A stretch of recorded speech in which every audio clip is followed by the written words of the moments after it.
નમસ્કાર, કદમ સંદેશ ન્યૂઝમાં આપનું હાર્દિક સ્વાગત છે. હું છું મેઘા અગ્રવાલ. જોઈએ આજના સમાચાર વિગતવાર. અંગારિયાના નવાઝ કાસમ 22 ઓગસ્ટે સફરે મદીના શરીફ રવાના થશે. અમરેલી જિલ્લાના જાફરાબાદ ગામના અંગારિયા નવાઝ કાસમભાઈને નાની ઉંમરે સરકારનો બોલાવો આવતા પરિવારજનો તેમજ સમાજમાં ખુશીનો માહોલ જોવા મળી રહ્યો છે. નવાઝ કાસમ આગામી 22 ઓગસ્ટના રોજ સફરે મદીના શરીફ માટે રવાના થવાના છે. આ પવિત્ર સફર નિમિત્તે સમાજના આગેવાનો, કુટુંબીજનો, બહેનો તથા ભાઈઓ દ્વારા નવાઝભાઈનું ફૂલહાર પહેરાવી અને શાલ ઉઢાડી સન્માન કરવામાં આવ્યું હતું. પરિવારના ઘરે પણ ખુશીનો માહોલ જોવા મળ્યો હતો. નવાઝ કાસમને ધાર્મિક સ્થળો પ્રત્યે વિશેષ આસ્થા છે. તેઓ દર છઠ્ઠી તિથિએ અજમેર શરીફ ખાતે ખ્વાજા ગરીબ નવાઝના દરબારમાં હાજરી આપે છે અને દુઆ કરતા હોવાનું જણાવ્યું હતું. તેમની ઈચ્છા છે કે સરકાર મદીના શરીફની હાજરીનો અવસર આપે.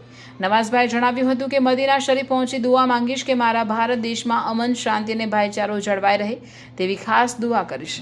ભારત દેશ સતત પ્રગતિ કરે અને વિશ્વમાં મહાસત્તા બને તેવી પણ દુઆ માંગી છે. નવાઝ કાસમને આ પવિત્ર સફરને લઈને પરિવારજનો તથા સમાજમાં આનંદની લાગણી જોવા મળી રહી છે અને સૌએ તેમની શુભકામનાઓ પાઠવી હતી. રિપોર્ટર કાળુ શાહ કનોજિયા, જાફરાબાદ, અમરેલી.